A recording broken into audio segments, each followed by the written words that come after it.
Today, church, we're in Matthew chapter 26, verses 6 through 13, a really fascinating passage that takes place in the home of Simon.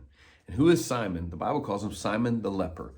Now, because we are in Simon's home in this passage, we know that he no longer has leprosy. Because if he did, he's still living in a colony, not allowed inside the town there. But because he's in his own home, he's been cured, he's been cleansed. And we also know at the time there was not a cure for leprosy. So how was he cleansed?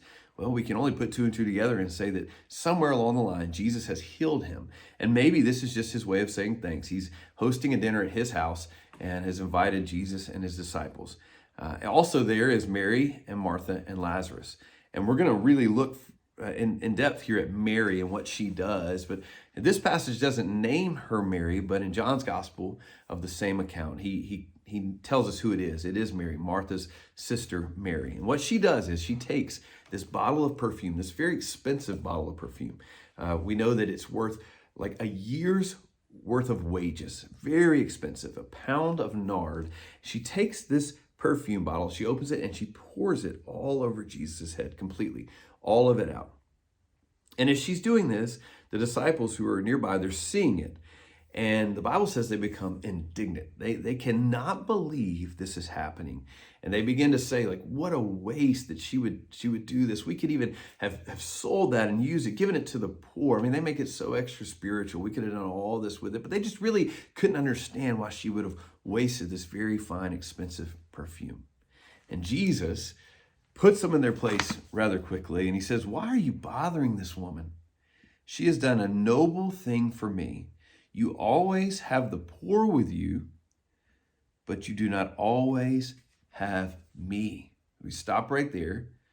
And he's saying, hey, let's prioritize this for a little bit. Yes, you're called to minister to and care for the poor, and they're always going to be there. But remember, he realizes that his time on earth is coming to an end. And he's saying, you won't always have me. There is something beautiful about worshiping me. He says, by pouring this perfume on my body, she has prepared me for burial. Now, this was very much so a part of when someone died, they would take a perfume like this. To mask odor, they would put it on the person's body before they were buried. And so really, it was just foretelling of what was going to happen to Jesus. Now, Mary did not know this at the time, but it was just another symbol of what was going to happen to Jesus, because he was going to go to a cross and die for you and for me in our place. And so Jesus goes on to say, truly, I tell you, whoever or wherever this gospel is proclaimed in the whole world, what she has done will also be told in memory of her.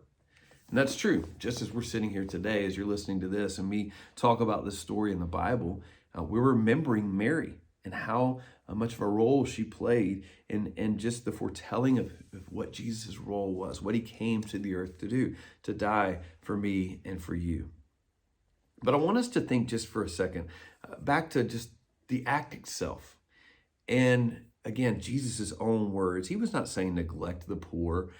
He was not saying don't do the things that he's called us to do here on earth. But what he's reminding us of is this, is that sometimes we neglect just sitting and worshiping at the feet of Jesus, just totally humbling ourselves before him, recognizing who he is, pouring everything we have out. Maybe it's symbolically, we don't have this bottle of perfume, but just pouring everything we have out at his feet.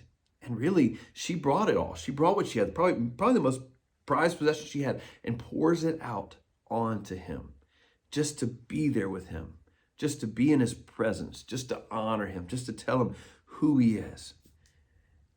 And for you and for me today, that's something we probably don't do enough of. It's just come before Jesus, humbling ourselves before him, and telling him who he is to us, giving him everything we have, blessing his name, worshiping him. And that's our challenge. That's our challenge for you and for me today, is to be a little bit more like Mary in this passage.